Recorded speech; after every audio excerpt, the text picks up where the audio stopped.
morning. The most news in the morning, period. Weekdays 6 Eastern. So he has said some kind things about you. He has said some unkind things about you as well. What do you think of Rush Limbaugh becoming the de facto leader of the Republican Party? I should first say that Rush is a personal friend. So for a long, long time, I must be almost 20 years.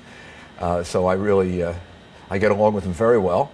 I think he's doing what he does. I mean, he is doing essentially what he did, for years. He has a set of viewpoints. You couldn't possibly ignite his thinking and emotion more than what things that President Obama is doing. This is, from Russia's point of view, out of control spending, adding up the deficit to numbers that have never existed before. So he's doing his thing. He's pointing out his fiscal discipline approach in his unique Rush Limbaugh style. But is he in fact, do you believe, the de facto leader of the Republican Party? Of course not. Then why are Republican leaders like Michael Steele and Governor Sanford and Phil Gingrey out of Georgia paying like unflinching fealty to Rush Limbaugh? Well, I don't know. I think first of all because he has a big audience. He's got a big group of people that we all, that are part of the base of the Republican Party. So they don't want to offend them. There are principled agreements on this, and this is getting down into like a little bit of a game. Who runs the Republican Party?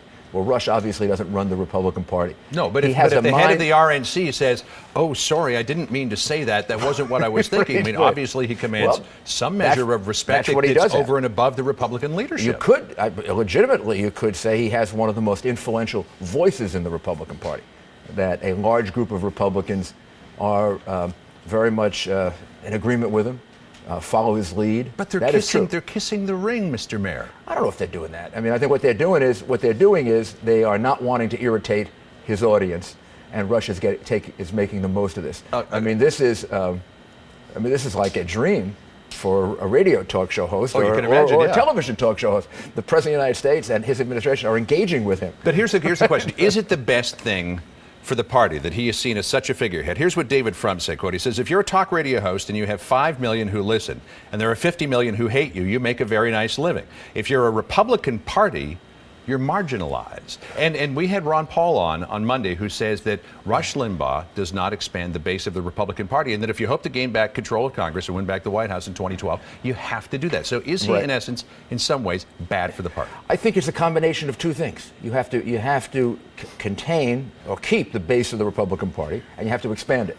And to the extent that Rush Limbaugh energizes the base of the Republican Party, he's a very valuable and important voice, which is what I think you see reflected in the language of some of these leaders. Is he of a divisive enough voice, though, that he turns off moderates? So you need to have other people are going to have to be included in the party and have to be allowed to speak to moderates. The Republican Party is not one voice. It's not Rush Limbaugh.